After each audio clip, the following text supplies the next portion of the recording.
First Updates Now is brought to you by viewers like you. Fun relies on the generous support of our fans in order to continue to keep creating content. Please consider donating, giving bits, or subscribing. Subscribe for a few bucks a month or for free through Twitch Prime. And don't forget that our subscribers get 5x chance to win on all giveaways.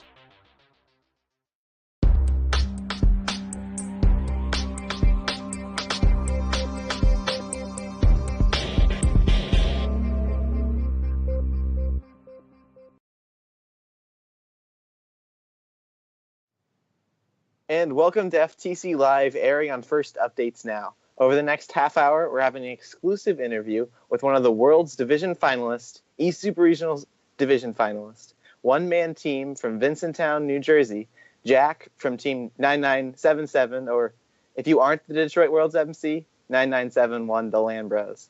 Reporting for FTC Live, I'm Ethan. I'm Shashir, and if you have any questions that you'd like to be read during this show, please tag at First Updates Now and type in your question into chat. We're going to be basically following the same procedure as we did in our last one with Rednecks, if you guys are watching. And with that, Jack, would you like to tell us a little bit about your team? Sure. So this is the team's third year in FTC, and then this is personally my 9th year in First total. All right. Yeah. Wow. So, I mean, obviously we call you a team. Most of the people now know that you're a one-man show. So that's honestly for me super impressive, like that you managed to do all of that. So can you take us a little bit through your process as to how you do that and like how you're able to manage your time with that? So pretty much the main thing about being a one-man team is lots of time to spend on the robot. I spend quite a bit of time on it. Yeah. So I started out the season. What would I do to start out? Like just about every season, is set goals for what I want the robot to be, and then obviously plan around the tournament schedule in case like a rebuild's needed, like I did the past 2 seasons. Wow. So what I usually do is I set goals for what I want the robot to be, like how fast I want it to be, what teleop should look like, what autonomous should look like, and then what the end goal is for the robot to be in like by worlds pretty much. So like this season it started out like I had a completely different robot than the one I had at Detroit. It was front scoring with like it was like a claw robot but had intake wheels on the front. And that was really good for early events, but then by December I kind of realized that it's not going to hold up just because multi-glyph isn't going to work out great with a front scoring robot. So then I completely rebuilt to a back scoring robot, and then that turned out pretty well, I think. It definitely. I would say so. In terms of what you guys had in the beginning, I know there was a little bit of controversy when you released that video. That was just a blur. Personally, like I somewhat agree with that strategy. We saw that what happened with NC Gears this year. We saw what happened with 207 this year, as like just creating a metabot that everyone copies. But like, could you like give us some insight as to like what you think about doing that kind of thing? Do you mean by like what I feel about teams copying, or what I feel about? Well, a little bit of both. What do you feel about like posting videos that don't show much, and at the same time, what do you feel about teams that sort of like copy a meta? So I mean, I think like copying is already guaranteed to happen every season. It's just teams get inspired by other teams, and that's completely fine. I personally don't like it when teams just completely copy and don't really innovate any of the robot themselves. But I think that usually like really doesn't happen ever, because teams always bring their own ideas to what their own robot's going to be. You're never going to see like a carbon rock copy of a different robot. I think not sharing your robot, that's whatever. It's your robot. You don't have to share with people. And like the video that I released with the blur was just kind of a way to show like, hey, I'm at here right now, and this is what my robot can do in early October. It wasn't really to say I'm better than everybody. It was just to say this is what my robot can do right now, and I wanted to like act as a marker for teams to say, oh, this is where other teams are right now. We should try to be right there. And that, from like when teams told me at competition stuff, that's actually what they said. So I think even though there's a lot of controversy behind that, I think it wasn't that bad.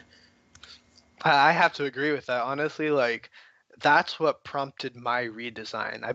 Our team basically saw that and we sort of like realized, wait, this should be the status quo right now.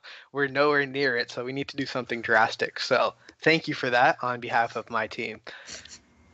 Mm-hmm. Yeah, absolutely. So we're going to go into our subscriber promo. Whether you're watching live or archived, we need your help to keep FTC Live and First Updates Now going. You can subscribe to First Updates Now on Twitch, give bits, or give a donation. If you're watching on YouTube, there's a link in the description to how you can help fund. And thank you for everyone who's chosen to step forward to support shows like FTC Live. We'll announce all of the subscribers and donors who've received since our last show near the end of this show, and make sure to let everyone know on your team or network about our shows so we can continue to grow our community. All right. With that, I would like to go into a few of the questions. One of the things that I sort of just want to get out of the way, everyone's always asking about like what happened with your disconnect. You've explained it quite a bit, but just for our audience here, could you just briefly go into why finals match 2, why the disconnect, and why the eventual loss happened? So the disconnect was just a static disconnect. Like if you went down, like when we first got to Ford Field, like the field was on carpet on the however they raise it, and there's carpet below that. So if you walked around, you could touch the field, you get a static shock. You touch another person, you get a static shock. And we checked literally every wire. We replaced the phone before elimination matches. Like at Kobo it was completely fine. On the tables it was fine, but then we get to Ford Field and that happens.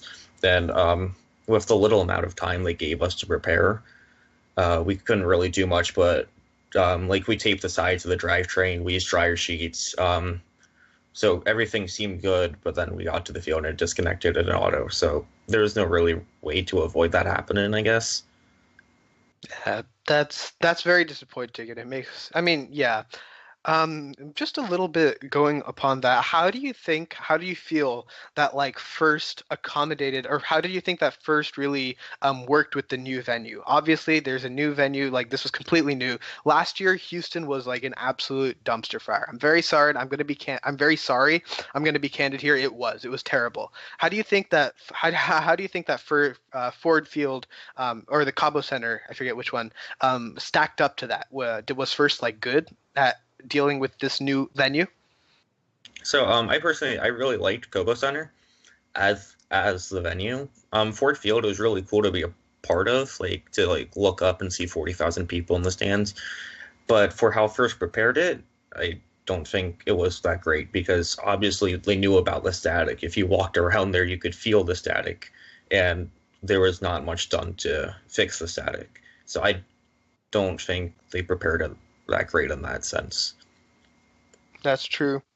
Yeah, and in terms of like both you and one of those FRC robots disconnected, that was super disappointing to see. Like, okay, you're at finals, you're at Da Vinci, you're at Einstein finals, and like this is happening now. That was very disappointing.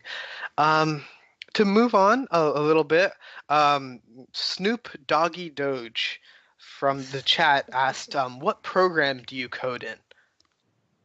Android Studio. Yeah, that's what I figured. All right.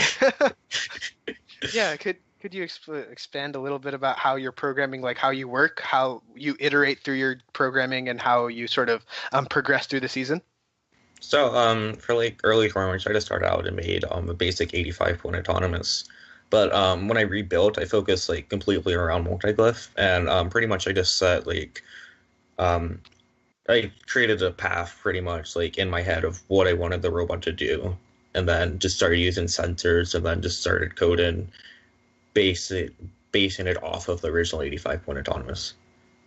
Oh. And then that just iterated like, well, because from states to supers, I only focus on the close crypto box, so I didn't have multi-glyph for the far crypto box. But then for worlds, I realized like gluten trees in my division, I'll never be the best at the close crypto box. So I focused completely on creating a new autonomous designed around for forklifts and auto. And I think the thing that really helped with my autonomous was actually the hardware, not really the code itself. Like I personally think the code was pretty good, but having the dual arm on the back sped up autonomous by a lot. Because for the close crypto box, I wouldn't have to do a 90-degree turn. And then for the far crypto box, I could just drive off the stone immediately and then get a second glyph, which allowed speed, because speed is so important in auto, so that helps speed things up a lot. Mm-hmm. Yeah, absolutely. So let me see. What do you have? Do you have any tips for teams who want to get to World Championships this year with that are new or haven't gone there before? I think the biggest thing is just being able to put in time to, like, just put in time for the robot and for your notebook and everything. Like, if I didn't spend the time I did on the robot, I don't think I'd be at Worlds. And I think the biggest thing is just being willing to learn and then putting in the time to learn about what you're doing and then how to accomplish what your goals are for the season. That's right. So, quick question. I'm not sure if you actually weighed your robot or not, but how heavy was your robot this year? It seemed actually quite light. Yeah, so it was somewhere between 20 and 25 pounds, probably more towards the 20-pound side, and it was designed that way just so that it would be as fast as possible. That's and right. Then what gear ratio were you running on that? It was just orbitals 101. Okay.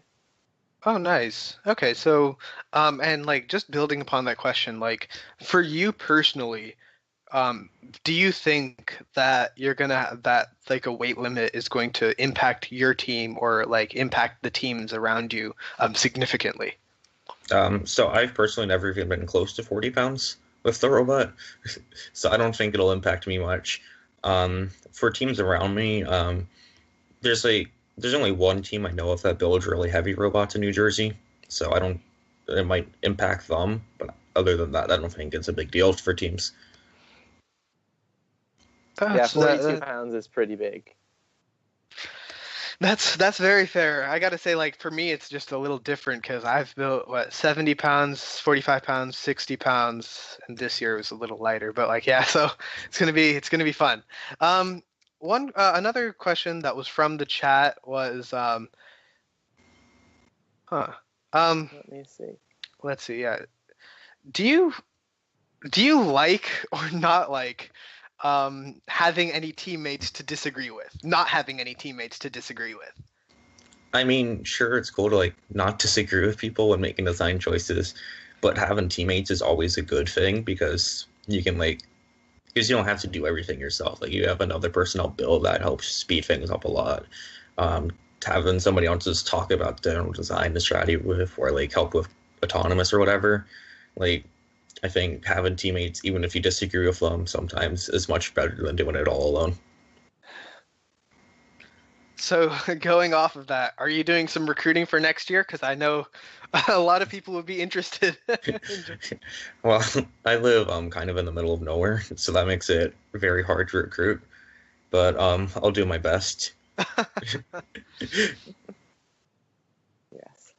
So, Billion, we got a really interesting answer from Redneck. How much do you practice before competition, and how much of your time is built into driver practice?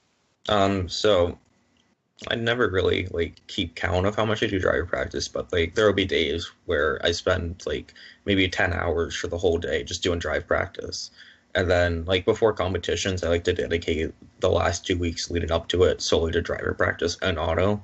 And even when I'm running auto, after a few runs, I'll do some driver practice. And I think driver practice is probably one of the most important things every year that teams kind of just think, oh yeah, we'll just learn to drive out of the competition, and it doesn't really work that way. So I've always tried to do as much drive practice as I can. Yeah, for sure. One question that I did have, not from this year, but actually from last year. I believe last year that was the year where you were quite high ranked, but you didn't get picked. Is that correct? Yeah. Wait, what were you ranked exactly? I think 27th. Oh, all right. So you were like you're one of those good teams, right? So like how like I know this year like you like how important do you think like networking is in like getting picked? How important do you think that name recognition is in doing so? I think name recognition is huge in getting picked. Just like being able to talk to teams and like having friends on teams that might be captains. Um, like networking is just huge in all of FTC, and knowing the teams around you and what they can do, that is also very helpful. Like I never really do much scouting because that's kind of hard when I'm also the only person on the team. But like for eSupers, I knew who to pick just because well, I picked out of the box and I knew them beforehand and we even practiced together. And then I knew like all the other teams in the division just by pre-scouting and then watching them when I could during matches and then having friends on those teams. And I think, yeah, it's like a huge part of a line selection. It's also a good way to make friends within the community too. It definitely is. So one question that we did have from BF011 was, what do you think about the new the Rover Ruckus teaser video? It just came out, I think, yesterday or the day before. No, yesterday. So what are your thoughts? I think it's very interesting. It doesn't really show much, but there are a couple things you can gather from it, like the ramp, and I personally think it might be like the 2008 game where you have to like drive off a ramp into the field, but I'm not sure because the teaser didn't really show much. Besides, the jewels, I guess. I think those will be a game element. Yeah, I could definitely see jewels. Do you think, because like spoilers for last year, they had a lot of misscale. So we saw a lot of like the climbers from Rescue and they looked small and then they showed up as really big. Do you think we'll end up seeing like really off-scale jewels? I mean, I think because they're having it like pick up the jewel with the claw, it'll probably be like enough scale that a claw can pick up the jewel. But maybe there will be other game elements that'll be a lot bigger in comparison. Yeah. One question that I do want to ask before we head out is I think we have a bit more time, but after you guys did start in Houston. I mean, you guys started a week after Houston, right? Detroit was just a week after. So you guys, I'm sure you guys saw Team 148, the Robo Wranglers, having some fun spinning at the end of Finals Match 2 as they were about to win. So like, did you guys ever think about doing that with your alliance? Because like you guys were obviously you were hitting the soft cap. Like if you looked at like Finals Match 2, you hit that soft cap with like 40 seconds remaining. Did you guys ever think about doing anything like that, or were you guys like, nah, we're not? Well, I personally forgot like about any of that during the matches, but gluten free, you could see them like with the relic arm, they kept like extending it in and then bringing it back out. So I guess that kind of counts. But I personally forgot all about like showboating. That was very impressive. I was really happy to see like soft caps being like broken with how many ever seconds remaining, like with like 45 seconds remaining. So that was super cool to see. Yeah. Sorry, were you about to say something? I was just gonna say they were some pretty fun matches. Yeah, definitely. So like, one question that I want to ask for the majority of like people who haven't been to Da Vinci finals and stuff, what was the entire experience? Like, okay, you've won your division, so like, what next? What did First do to take you from like here to the Cabo Center, and like to that championship finals? Ford Field. So they had like as soon as division finals ended, they like prepped us on what's going to happen and how we're going to go about it.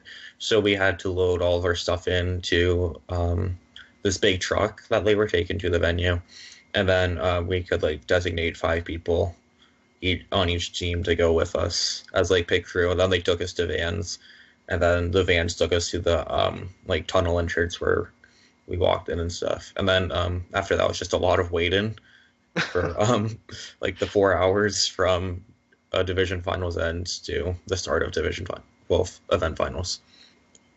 And what was the time gap between the first match and the second match? Like, I remember Houston was like an hour. Yeah, it was an hour at Detroit too. Nice. And one thing that I do want to ask is like, so it's an elevated field, right? Do they allow you to step on the field or no? Yeah, they let us step on the field to like place the robots and everything. You had to step on it from like the front of the field where the relic mats were. Yeah. Okay. And one final question that I had was, I noticed there were two other people with you. Like, who were they? So the second driver is just a friend I have from another team. She's competed with me at a couple other events before. The drive coach was a mentor. He's been around since Velocity Vortex, and he kind of shows up every few weeks just to check on how things are going, and then like give input on what's happening. That's awesome. Is that kind of your standard kind of relationship with your mentors, or how much do you work with them in your design process? So designing the robot, I do that all myself, and then like same with autonomous, and then he'll come in and he'll ask like why I'm doing something, and then if I'm stuck on something, you might help find a solution on how to fix it. Very, very nice. All right. So do we have any other questions? I don't have any. Oh, wait, I have one quick. Modern Robotics or Rev, and why? So I like Rev just because it's cheaper and like you don't have to have a ton of modules. Um, I think Modern Robotics gets a lot of undeserved hate though. Like I found when I used it in Velocity Vortex and Rescue, I didn't have many issues with it. But I like Rev just because it's only two modules, and even though you have to use like the adapter cable, it's still a lot more compact than Modern Robotics was. Yeah, for sure. And between one last question that I have is between Detroit and St. Louis, like you've been going to St. Louis for quite a while now. Which one did you like better? Like in terms of like general feel of the competition and just how like you would how you worked in the venue. So I personally like St. Louis better. I think the main thing was Union Station, just like because it had the hotel built into where it was, you could just wake up and then walk into the pits instead of having to like wake up and then call an Uber or walk over to the convention center at Detroit. That's true. Okay. All right. I don't have anything else. Do you, Shashir? No, I'm good. Thank you so much, Jack. Yeah, for sure. Oh, all right. But Can you rap? well, I don't think I'm going to be performing on the stream. Okay. Maybe if you catch me in person, I can perform for you. But I don't know how I So feel about it everybody on the has to stream. get to Worlds. Yes, that's your motivation for Worlds now. Yes. Get to Worlds to hear Jack rap. Okay, and thank you to all our followers we received today. Don't forget you can subscribe for free if you or your parents have Amazon Prime. You can link that account with your Twitch account and subscribe. Thank you for helping keep FTC Live real and here. On behalf of myself, Ethan, and our producer Tyler, working behind the scenes, I'd like to thank you all for tuning in. And also, Jack, thank you so much for being a guest on this show. As we go, we're gonna raid a random channel. So go ahead and check out IT I teched that right now and spam their channel. We'll be back next month with FTC Live. Talk to you next time. See you guys.